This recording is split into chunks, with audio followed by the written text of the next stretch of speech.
Meet the transfers, Michigan Wolverines edition. Cart, hey, hi, how are you? That's my team, the Is it? Wolverines. I like this team. I'm excited to get your thoughts, and I'm excited to inevitably kind of have a little scuffle over something at some point here. It should be fun. We are ranking the top 21 transfer classes in the country because we wanted to drop three of these per day. Michigan slots in at 12th on our consensus list of best transfer classes. I had the Wolverines 10th. You had the Wolverines 11th. So this is actually slightly lower than we both had them. But do you think this feels about right? It, honestly, I think they should be higher. One spot higher, but higher. Yeah, but Yeah, higher. okay. A higher is higher. I appreciate that. Yeah, I think it feels about right, even if I would have had them a little bit higher. What I will say is from doing some of these other videos with Riley Davis and Brian Ralph, there are a lot of transfer classes that I'm pretty highly skeptical of. And I think Michigan's transfer class has a higher floor than a lot of the other ones in the same general vicinity. Maybe lower upside, but I feel pretty strongly there's some very proven, really good players in this class.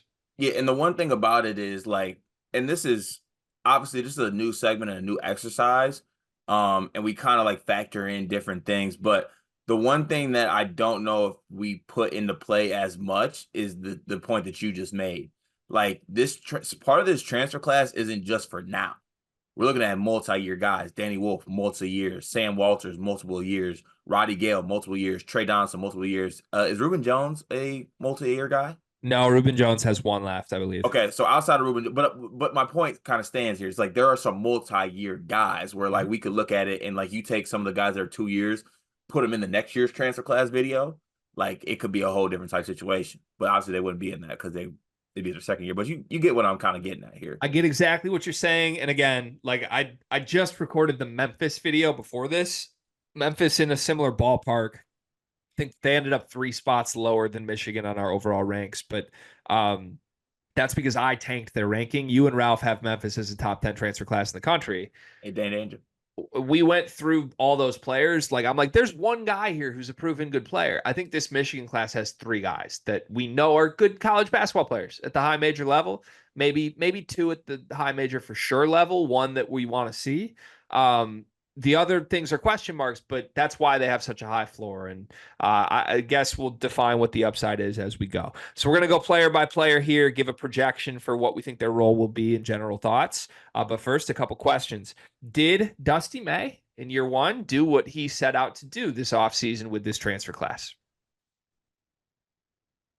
I would say yes. I say yes. I would say no. Really? Yeah. Yep. Because he missed out on the a guard? Is that it? Look, obviously there are good players here, and Dusty May rebuilt a roster from scratch, and that's a good thing. So in that sense, yes, he obviously did what he was trying to do. He needed to bring in good players and just have a different style thing than what was old, what he inherited from Juwan Howard. Here are the three big gripes I have with why I would say Dusty didn't do what he was trying to do. Number one, I don't think he landed the big fish or the star guard. I think he had various options for that, and I don't think he ever got one. Number two, he has landed a bunch of players that are going to play a different style than he's ever played before. I don't love that in theory. Like Dusty has always been a let's play four guards. Let's be super small, high flying, exciting basketball. Now he's going too big for the first time ever. We've never seen that. Now, I guess some people would say that's clear. Well, Dusty has a plan, but I don't like that Dusty's plan is something Dusty's never done before. I don't like that. I would much rather get the rosters that Dusty was trying to build at Florida Atlantic, but a Michigan version of that. And it scares me that he's trying to do something brand new in his first foray into the Big Ten. Um, and then the third one, I say it over and over again, and it's kind of jokey, kind of not. Uh, he's got leftovers from this team from the Juwan Howard era that I'm just not excited about. And by leftovers, I don't mean Nabari Burnett and I don't mean Will Shetter. I think those guys can play, and there's a reason they stuck around. I can't believe Juwan Howard's son is allowed to still be here. I can't believe that, and I'm genuinely scared about it. As a Michigan fan, I think it's an insane thing to try to open the door to and welcome into open arms the concept of, hey, I'm going to coach the guy who just got fired by this program, and there's clearly a lot of resentment and a bunch of issues. Mind you, Jace was part of the key issue in the middle of the season that blew everything up and lost us John Sanderson. Like, his behavior in a practice was part of that. And the new coach is okay with that. Like, it seems crazy to me. So again, maybe that's a different answer than did he do what he tried to do? I don't get what he tried to do. There's a lot I disagree with here that Dusty landed on. So just for future reference in these videos that we're doing, I feel like I'm going to lean yes on guys doing what they wanted to do when they just replaced a roster that had to be replaced. Yeah, true. Makes sense. That's where I'm coming from, but I see where you're coming from as well on that. I'm nitpicking, but I'm already on edge, Cart. And forgive me. After the last couple of years, I think I'm allowed to be on edge. What's one thing that could have improved this transfer class in your mind? I think it's an obvious answer for this one. Yeah, star guard. Star guard. Give me a John L. Davis. Give me an Aiden Mahaney. Give me an Elijah Martin. Doesn't matter. Get one of those guys. We feel completely different about this. And Yeah. I think it is a black mark on Dusty's early resume that he wasn't able to land one. Okay, we'll go player by player here. We're going to work bottom up from points per game last season. So it's a 6-man class. The first name is Sam Walters, 4-star recruit out of high school, played for Alabama last season. He's got 3 years of eligibility left. 6'10" shooter, shot 39% from 3. I really like the upside here. I think there's a lot of offensive possibilities for him, but he's a little bit buried on the depth chart. So what's his role? He could be a star, a starter, role player, or a non-factor. I think this year I'm a lean role player. I think he'll be a role player. I think that he'll give some flexibility if Danny and Vlad maybe aren't working out in the front court. Also, in a later video that we might come up with at a later time, I'm going to have a pitch that Sam Walters might be the highest upside guy in this whole transfer class. Ooh, wow. Okay. Yeah, I'm a big Sam Walters guy. I actually wanted Michigan State to take a run at him when he did enter the portal. But yeah, I think given the front court, what you have this year with Vlad Golden and Danny Wolf, there will be a role for him if there's a pivot. But I think role player is kind of where it cuts off this year for him. I don't hate that at all. I'm really excited about future lineups, or maybe even this season lineups of Danny Wolf and Sam Walters together. Like that, you won't find many front courts that big that can also shoot it that well. There would be some really crazy spacing possibilities. But yeah, I think he's buried. I think he's behind Vlad. He's behind Danny. And as long as the too big thing isn't a disaster, there's not too many minutes to go around. I think he's a role player and a good one, but maybe only 15 minutes a game in year one. Next up the list, we have, let's go Trey Donaldson. Trey Donaldson next. Only 6 points a game, 19 minutes a game last season. He started a few games as Auburn's point guard. He also came off the bench in a bunch of games for Auburn because Bruce Pearl didn't love any of his point guards. But if you really get granular about it with Trey Cart, he's a great assist to turnover guy. I believe he had the highest assist turnover ratio in the SEC last year. He shot 41% from 3, 47% from the floor. I think the numbers state that this is a good basketball player, even if the production in the eye test doesn't. Where do you land on Trey? So I think given the roster setup and what like his floor is, I think you can pencil him as a starter. I think he's gonna be a starter for this team, and he'll be the starting point guard, and you can just hope that he's steady. Do you believe in him as a player? No. Please elaborate on that. Why, like, what do you think this season looks like for him, and why do you not believe in him as a player? So I think you maybe have to define like what you think he's like. Do I think he is a starter at the Big Ten level? Yes, I will give him that. But I think he's a bad starter. Okay. Do you think I'd much rather have Trey Donaldson as my backup point guard than my starting point guard. Do you think a team can be good with Trey Donaldson playing 30 minutes a game at point guard? Yes. Like, because Auburn was good last year. He wasn't playing 30 minutes a game, but yeah, I do, because I think I think he is just what he is, though. Like, I don't think there's any more steps for him to take. Like, I think he is a 6 point a game, like 5 assist guy. Well, that would be a step. because he was only 3 assists a game last Oh, year. was he? So yeah, Okay, but well there. that's I guess that's the step for him though. to me. I think the step is just prove you can play 30 good minutes instead of 19 good minutes. Like if he's the same guy he was last year, but playing 30 minutes, not to do the per 40s, but like I think he ends up averaging like 9 and 5 on 41% from three. Like that would be a really good season for Trey Donaldson. And I think you're right. He is what he is. There are some guys where he is what he is, and that's okay. And then there are some guys where it's like he is what he is, and that's not okay. I think Trey falls in the not okay category. Like, I don't think it's okay for us to sit here and be like, yeah, he's Michigan starting point guard. He is what he is. He averaged 6 a game last year. They need more from him than that. And we'll find out if he can do that or not. I'm skeptical. I don't love Trey Donaldson. I was anti this ad when they got him.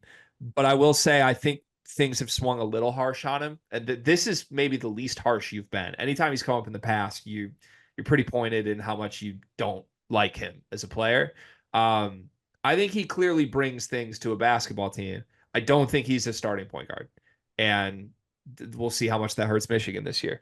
Next up, Ruben Jones averaged 12 points a game, 3.5 rebounds, 3.5 assists, shot 42% from three for North Texas last year. I believe he's got 1 year left. In theory, he's competing with Namari Burnett to start on this team alongside Donaldson and Roddy Gale. What do you think his role will be, and what do you make of him? So, you know, for the little things that we do here about Michigan, like a lot of people are singing Ruben Jones's praises. Um, but I would have him as a role player. Like I think Namari Burnett's going to come through as a starter and be better than Ruben Jones, in my opinion. Okay. Why? What about Ruben Jones do you think gives Namari Burnett the edge? Well, one, I'm a Namari Burnett guy. I just kind of had like I couldn't believe that he was that bad last season, to be honest with you. Like I kind of always believed in him since high school. I know he had injuries and changes and things like that, but I've always just been a guy that maybe he takes that step and finally like figures like he was a guy that averaged 10 points a game still last year, given a bad team. But I just in the film that I've seen of Ruben Jones, it's good stuff. But like I can't come out here right now and say that I think Ruben Jones is a better player than Amari Burnett. Okay. Yeah, it's hard to like project down like what would Namari have averaged at North Texas. What I will say is this. I think Ruben Jones is an awesome defender, like an impact defender. I will not be surprised if he's an all Big Ten defender. Um, as you alluded to, I was told before Ruben Jones publicly committed to Michigan that Dusty May thinks this guy's a superstar. Like this one was back channeled. This one was like lined up the moment Dusty took the Michigan job. One of the very first things he did was secure Ruben Jones and promise him a big role on this team. A lot of the ways Dusty has maneuvered this offseason make more sense to me if you take into consideration the belief that Ruben Jones could be awesome, right? Like, why aren't they scrambling trying to get a bazillion good guards? Because they think Ruben Jones is a really good guard. And we need to find out if they're right or wrong. But I think he's a starter card. I would be pretty stunned if Namari Burnett starts over him, partially just because it's the new staff. And I think they believe in this guy over the guy they inherited. If they're right or wrong, I don't know. But I think Ruben Jones is much better defensively than Namari. And I mean, he shot better from three last season. If he can just do that, he's probably more valuable on the basketball court. Next up is Roddy Gale. I don't think there's many transfer classes in the country that Roddy Gale would be the third biggest name in. That's why I'm very high on this class. Roddy Gale is a good, versatile Big Ten starting guard. He comes from the rival Ohio State. He's got 2 years left, 31 minutes a game last year, 13 and a half points, 4.5 rebounds, 3 assists. He did not shoot it well from three. We've seen him be very streaky from 3-point range. If he can put that together, he's a really complete player. If he's sub 30, I think he's still a pretty good starter. I think you are with me on Roddy Gale. What do you project for him at Michigan? Yeah, I think a certified starter. Like I feel very good in saying that, and I think that there is a world where Roddy Gale is the guard, like he is the wing on this team that they're looking for. Maybe Roddy Gale steps up to the point like where we're looking back on it like that black mark by Dusty on not getting a star guard is like, okay, maybe it's a faded gray mark. You know what I'm saying? Like you could tell they erased it, but it's kind of still there. That could be it with Roddy Gale. I believe in Roddy Gale. And also I believe in him as a shooter. Like I don't believe in him as a shooter like knockdown, but he ain't a 29% or 27% 3-point shooter. I think he's more of a 32 guy, and I think that'll work. I have questions with Roddy on how much of a winning player is he, and they're fair ones, right? Like he's come from a program that was so bad in 2 years, Chris Holtman got fired. And Roddy Gale didn't get a lot of opportunities in year one. At the Big Ten tournament, when Ohio State played great basketball and almost like snuck to the Big Ten tournament final, Roddy Gale was like a superstar. And we were looking at each other like, what is going on? Year two, for the first couple months, he was lights out. He was incredible. And then he had some stretches after that suffered. But to me, I believe in Gale's upside. Like I think if there is a guy here that could approach all Big Ten conversations, it might be Roddy, or it might be one other name that's coming up. But in the future, like second year under Dusty, Roddy Gale is something I believe in. You saw what he did with John L. You saw what he did with Elijah Martin. I think Roddy Gale is in that mold of a guy who could have prolific numbers as a starter and a featured guard under Dusty May. Next up is Danny Wolf. 14 a game, 10 rebounds, double-double as a sophomore at Yale. Was he the Ivy League Player of the Year? I believe he was, right? Uh, Let's check that. Let's fact check was this. he? But There's he some good might players not in have the been. Ivy. There were some very good players in the Ivy last year.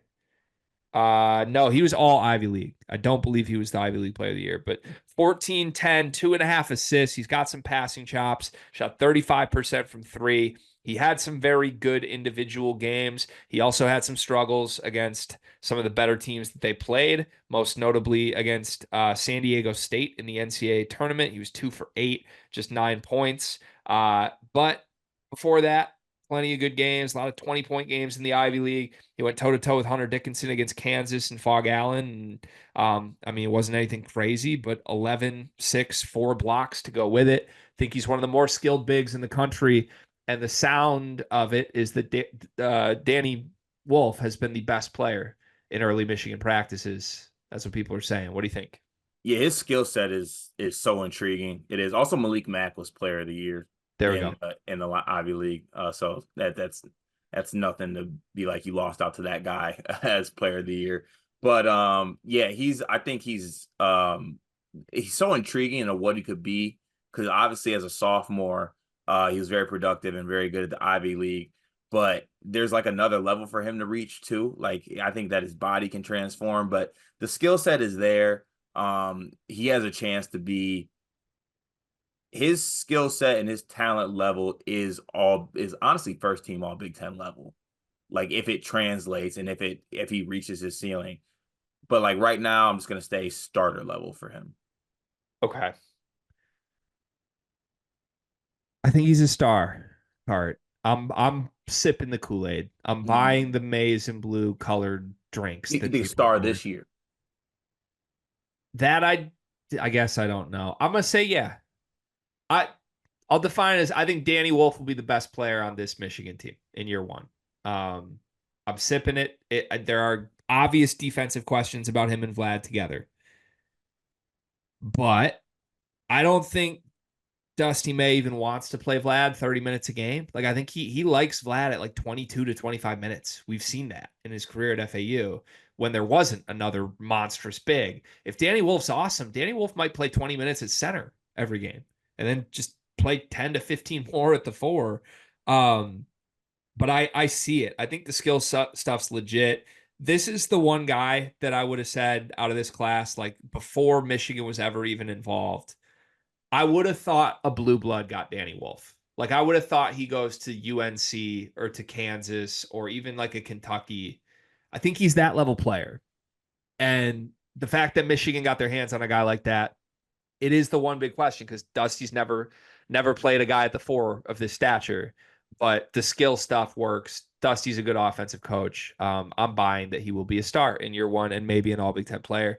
And the final name in this class is Vlad Golden, familiar face for any FAU fans that are following Dusty May as he goes to Michigan. A true 7-footer, chiseled like a Greek god, Carter. 15.7 points, 7 rebounds, 67% from the floor. He's not a shooter. He's a pretty good rim protector, 1.5 blocks a game. What do you make of him? To me, he is what he is. He's a good starter. So I kind of got a little. I might be sipping the Kool-Aid a little bit here. Oh, Um, I think that Vlad Golden could like be y'all star. Really? Like there's a world where Vlad Golden is it. If there's a world where he could be first team All Big Ten, then I think you should be able to call him a star. And I think there is a world that he does that. Now, I know I've been skeptical about Vlad. The thing that makes me skeptical about Vlad is not necessarily like who he is as a player. I do think that he was elevated by playing with such good guards and wings in Dusty's system, right? So if you have the guards and wings step up on this team, there's a world where Vlad is like a double-double guy. And if Michigan had the team success, then like you're looking at it where like maybe he's a star. Maybe he's the first team All Big Ten guy. So like if I had to give somebody the star distinction this season, I would go with Golden over Wolf. Hmm. Okay. This will be fun. My takeaway from this type of conversation is that I think Michigan's front court is effing nasty. Yeah, they're And good. like we'll find out about the guards, but if God forbid just two of these guards end up being good, they're gonna be great. Yeah, that's my center right there. Yeah, I'm going starter. I didn't know this was a thing. That's my center. That's my That's center why right are there. you in jeans jeepless on a Jeep? You know exactly why, Cart, because he can be, because he can. I think Vlad is what he is. I don't think he's a star. I love my center. I don't think he's a star, but I think he's really good. I think basically 85% of the nights in the season he'll be the best big on the floor. And it's fun to know that you have that guy. The problem is the best big on the floor might be his own teammate playing next to him. But I think you can work with that. These guys will help each other in practice. Vlad is not going to take any crazy leaps. Like I don't think he's ever going to have better numbers than he did at FAU on this team. But if he can just get you his consistent 13 to 15 a night, 7 rebounds, 2 blocks, take that and run with it, and he can help Michigan be a really good team. There you have it. There's the group. Let's do some quick superlatives. Who's the best player in this class at the end of the season? I said my answer. It's Danny Wolf. Roddy Gale. Okay. Who will be most improved from the beginning to the end of the season from this group? Danny Wolf. I'm going to say Ruben Jones. I think Ruben Jones may struggle in the first month adjusting to like Big Ten level stuff. And then I think by the end of the year, Ruben Jones may be a really big piece of this team in a big way. Transfer hot take. I'm excited for what you come up with for this one.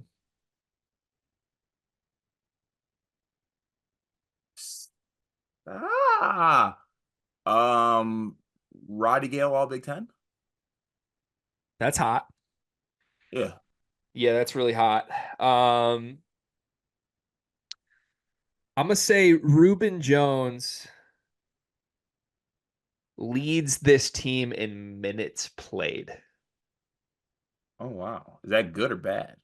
I don't know, but I think I believe that Dusty and all of them like him that much, and I think he could be the gap filler if there's problems in the backcourt.